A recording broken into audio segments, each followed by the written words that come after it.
Assalamualaikum warahmatullahi wabarakatuh. Alhamdulillahirrahmanirrahim. Senang rasanya bisa menyapa anak-anakku walaupun berada di rumah. Kali ini Ibu akan menyampaikan materi kalian, terutama materi kelas 3, untuk kalian mempersiapkan penilaian akhir tahun yang akan kalian laksanakan secara online di rumah. Oke, materi ini sebenarnya hanya mengulang ya, atau saya akan mengulas kembali materi yang sebenarnya pernah kalian terima di kelas. Jadi materi untuk kelas 3 yaitu ada 2 bab, yaitu materi bioteknologi dan materi kemagnetan. Untuk saat ini saya akan jelaskan dulu materi mengenai bioteknologi. Mungkin kalian masih ingat di kelas kita pernah mempelajari mengenai bioteknologi. Kita juga pernah melakukan praktikum waktu itu ya, kita membuat salah satu produk dari bioteknologi, yaitu kita membuat yogurt. Masih ingat mungkin? Kita lihat dulu yang akan saya sampaikan, yaitu pengertian bioteknologi, kemudian macam-macamnya, manfaat beserta dampak dari bioteknologi itu sendiri. Untuk pengertian, mungkin kalian masih ingat apa itu bioteknologi? Ya, bioteknologi adalah suatu proses, yaitu proses pemanfaatan mikroorganisme untuk menghasilkan produk ya, berupa barang atau jasa yang berguna bagi kepentingan manusia ya. Ini definisi sederhana mengenai bioteknologi, yaitu proses pemanfaatan mikroorganisme. Jadi yang kita manfaatkan adalah mikroorganisme ya. Bioteknologi itu dari kata bio dan teknologi. Bio itu berarti makhluk hidup ya. Dan teknologi itu pemanfaatan teknologi untuk menghasilkan sesuatu yang bermanfaat ya. Masih ingat apa saja macam-macamnya? Ya, bioteknologi itu terdiri dari 2 macam, ya, yaitu ada bioteknologi konvensional dan bioteknologi modern. Bedanya apa? Bioteknologi konvensional dan bioteknologi modern. Bioteknologi konvensional atau disebut juga dengan bioteknologi tradisional. Yang namanya tradisional berarti dia dilakukan secara sederhana ya. Kemudian apalagi ini biasanya dalam skala yang kecil. Kemudian teknik yang digunakan dalam bioteknologi konvensional yaitu berupa fermentasi.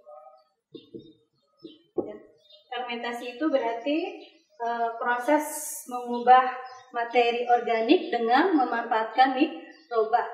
Contohnya apa yang bioteknologi konvensional? Ini misalnya pembuatan tempe, ya betul. Ya, apalagi yang menggunakan fermentasi? Yogurt. Kemudian tape, kecap, dan lain sebagainya.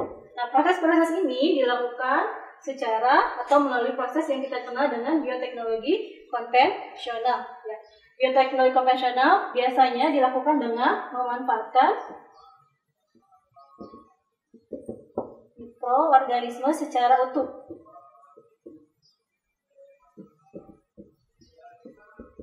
Misalnya apa? Misalnya bakteri atau jamur. Jadi bakteri atau jamur ini kita gunakan secara utuh dengan melalui proses yang kita kenal dengan fermentasi. Untuk yang bioteknologi modern berarti dilakukan dengan lebih rumit. Kemudian peralatan yang canggih. Nah, teknik yang digunakan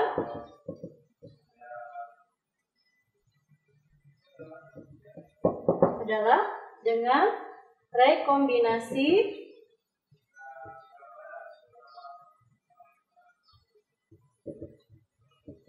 DNA atau gen. Ya, makanya rata-rata bioteknologi modern ini kita sebut dengan organisme transgenik, ya, karena dia menggunakan teknik yang kita kenal dengan rekombinasi DNA.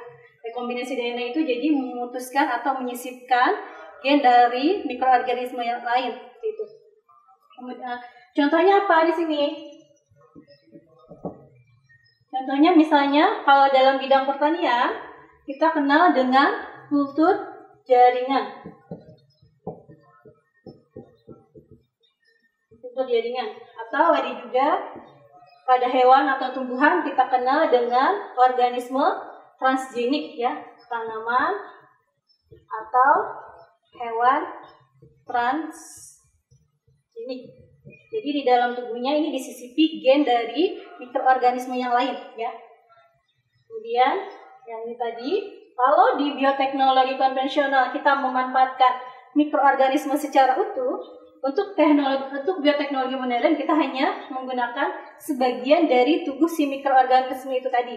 Jadi misalkan hanya selnya saja atau gen atau DNA-nya saja yang disisipkan di tubuh si makhluk hidup yang akan kita perbanyak itu, ya. Jadi melalui yang tadi kultur jaringan, tanaman atau hewan transgenik, atau teknologi yang lain misalnya seperti tanaman hidroponik, aeroponik, ya. Kalau teknologi reproduksi misalnya pada manusia bisa bayi tabung, atau pada hewan misalnya inseminasi buatan, atau juga kalau pada hewan misalnya cloning, itu juga termasuk ke dalam macam-macam bioteknologi yang modern. Sampai sini mungkin kalian bisa mengerti, ya, tadi pengertiannya dan macam-macamnya. Kemudian manfaatnya, seperti yang tadi saya sudah jelaskan, bioteknologi itu dibagi dua, konvensional dan modern. Jadi bermanfaat tadi dalam bidang pertanian dan peternakan, pastinya untuk apa? Menghasilkan bibit unggul. Menghasilkan bibit-bibit unggul. Gitu. Di bidang ekonomi pastinya bisa meningkatkan kesejahteraan, ya, karena dengan dari sini kita bisa meningkatkan nilai gizi suatu makanan, seperti itu. Kemudian dalam bidang pertambangan misalnya bermanfaat juga dalam pengolahan biji besi, ya, dengan bantuan bakteri tertentu. Nah, dari manfaat itu tapi ada dampaknya juga, ya, ada sedikit dampak yang ditimbulkan dari bioteknologi. Misalnya seperti kultur jaringan. Kultur jaringan ini memiliki dampak bisa mengurangi yang kita kenal dengan istilah plasma nutfah. Plasma nutfah itu nanti bisa mengganggu keseimbangan dalam ekosistem karena kita mengembangbiakan suatu makhluk hidup tidak melalui perkawinan secara murni, itu. Kemudian juga ada sisa dari produk-produk bioteknologi ini yang menghasilkan limbah seperti ini. Oke, untuk jenis-jenis mikroba atau mikroorganisme yang digunakan terutama dalam bioteknologi konvensional itu bisa kalian lihat di materi yang sudah diberikan melalui Google Classroom, ya. Misalnya pembuatan tempe, bakterinya apa, pembuatan yogurt, bakterinya apa, itu bisa kalian di tabel yang sudah diberikan, ya, dari sekolah itu. Oke, untuk materi bioteknologi cukup sampai di sini. Untuk selanjutnya yaitu materi mengenai kemagnetan. Materi berikutnya yaitu mengenai magnet atau kemagnetan. Kalian pasti sudah kenal semua atau tahu mengenai magnet. Ya, apa itu magnet? Magnet adalah benda yang dapat menarik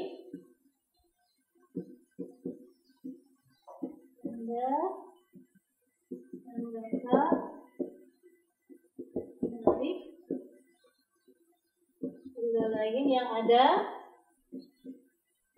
di dekatnya. Ya, jadi benda yang dapat menarik benda lain di dekatnya bisa kita sebut dengan magnet. Nah, dari sini kita bisa menggolongkan benda, ya. Jadi benda itu digolongkan menjadi dua. Ada benda magnetik dan benda non magnetik. Jadi benda magnetik ini benda yang bisa menarik benda yang ada di dekatnya, sedangkan non-magnetik benda yang tidak bisa menarik benda lain. Benda magnetik ini berdasarkan sifat kemagnetannya dibagi menjadi 3. Yang pertama yaitu ferromagnetik, kemudian paramagnetik, diamagnetik. Ini berdasarkan sifat kemagnetannya ya. Ferromagnetik yaitu benda yang bisa menarik benda lain dengan kuat ya. Benda yang bisa menarik benda lain dengan kuat. Kalau yang para, tarikannya itu cukup lemah, sedangkan yang diamagnetik ini yang ditolak oleh magnet ya. Kalau ferromagnetik misalnya apa? Besi, baja ya. Paramagnetik misalnya aluminium, diamagnetik misalnya emas, perak. Ini yang ditolak oleh magnet. Nah, bagaimana kita membuat magnet? Masih ingat kalian? Ada berapa cara untuk membuat magnet? Oke, tuh ada 3 cara membuat magnet. Apa yang pertama? Yang pertama adalah dengan cara digosok. Oke. Dengan cara menggosok atau digosok. Bagaimana caranya? Jika kalian ingin membuat magnet dengan cara menggosok, kalian siapkan benda yang ingin kalian buat magnet. Ya, misalnya kalian mempunyai sepotong besi atau baja yang ingin dijadikan magnet, kalian tinggal menggosokkan magnet yang sudah jadi tersebut dengan benda yang akan kalian jadikan magnet. Ya, misalkan ini kita punya sepotong magnet, ini utara, ini selatan, tinggal kita gosokkan. Ya, gosokannya searah, jadi tidak bolak-balik. Kenapa? Nanti akan saya jelaskan. Jadi gosokannya itu harus arah. Nah, kutubnya yang pertama kali menempel itu akan menjadi kutub magnet yang akan kalian buat. Jadi kalau misalnya kalian menggosok pertama utara, berarti si A ini akan menjadi utara. Dan si B otomatis akan menjadi selatan. Ya, masih ingat kan? Kutub magnet itu ada 2, kutub utara dan kutub selatan. Kemudian yang kedua dengan cara induksi atau didekatkan. Ya, jadi kalau kalian ingin buat magnet dengan cara yang induksi, kalian tinggal dekatkan saja ya benda yang kalian ingin jadikan magnet dengan magnet yang sudah jadi. Ya, misalkan kalian punya sepotong besi di utara selatan, kalian dekatkan paku. Paku ini pasti akan tertarik dengan magnet yang sudah jadi. Nah, kutubnya bagaimana? Kalau ini selatan, karena dia tarik menarik, berarti ini akan menjadi utara, ini menjadi selatan. Kalau kalian letakkan jarum yang lebih kecil di bawahnya, jarum ini pun akan tertarik oleh si paku. Kenapa? Karena tadi diinduksi. Paku ini akan menjadi magnet juga. Gitu. Kemudian yang ketiga, dengan cara elektromagnetik. Ya. Apa itu elektromagnetik? Elektromagnet itu dengan kita beri arus listrik. Ya. Jadi kita punya sebatang besi atau baja, kita ingin buat ini magnet, kita aliri arus listrik. Nah, arus listrik yang kita gunakan harus arus searah, ya. Jadi bukan arus yang bolak-balik, arus searah, ya seperti itu. Bagaimana kita mengetahui hasil dari kutub-kutubnya mana yang utara, mana yang selatan? Ya, lihat arusnya. Kalau arusnya searah dengan jarum jam, arusnya searah jarum jam, berarti yang sebelah A ini menjadi kutub utara, yang B ini menjadi kutub selatan. Atau pernah saya ajarkan di kelas dengan menggunakan kaidah tangan kanan, ya. Seperti ini, masih ingat kalian? Ya. Jadi jari-jari ini sebagai arus listrik. Ya. Kalau arusnya searah jarum jam, tangan kalian megang seperti ini, arahnya searah jarum jam, berarti jempol ini selalu mengarah menjadi kutub utara. Ya. Kalau arahnya berlawanan dengan jarum jam, arah utaranya berarti di sebelah sini. Ya. Jadi patokannya jempol kalian itu akan selalu menjadi kutub utara. Oke, selanjutnya kita lihat bagaimana kita menghilangkan sifat kemagnetan. Kenapa tadi ada benda yang bisa menjadi magnet, ada yang tidak. Perlu kalian ketahui, di dalam suatu benda ada yang kita kenal dengan magnet elementer. Ya, jadi setiap benda, utama benda magnetik, di dalamnya ada yang disebut dengan magnet elementer. Dengan prosesnya tadi pembuatan yang tiga cara yang tadi, ini akan membuat magnet elementernya menjadi teratur. Jadi ketika magnet elementer ini teratur, maka benda-benda tadi akan menjadi magnet. Nah, bagaimana supaya kita menghilangkan sifat kemagnetian tadi atau merusak si magnet elementernya ini? Ya, ini ada 3 cara. Cara menghilangkan sifat kemagnetan. Yang pertama, dipukul. Jadi benda-benda magnet yang tadi, kalau kalian ingin menghilangkan sifat kemagnetannya, kita pukul-pukul. Kemudian yang kedua dibakar. Kemudian diberi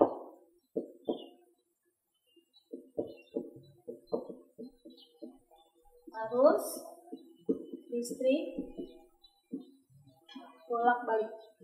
Nah, tujuannya apa? Kenapa bisa hilang sifat kemagnetannya? Karena ketika kita pukul-pukul atau kita bakar atau dialiri arus listrik yang bolak-balik, magnet-magnet elementer ini bentuknya akan seperti ini. Ya, dia akan acak-acakan lagi. Dengan rusaknya magnet elementer inilah, maka sifat kemagnetan itu akan hilang. Gitu. Oke, sampai sini yang bisa saya sampaikan. Semoga materi yang saya sampaikan tadi bisa bermanfaat untuk kalian, dan materi yang sudah diberikan dari sekolah itu bisa kalian baca untuk kalian persiapkan untuk menghadapi atau menjalani penilaian akhir tahun. Syukran. Assalamualaikum warahmatullahi wabarakatuh.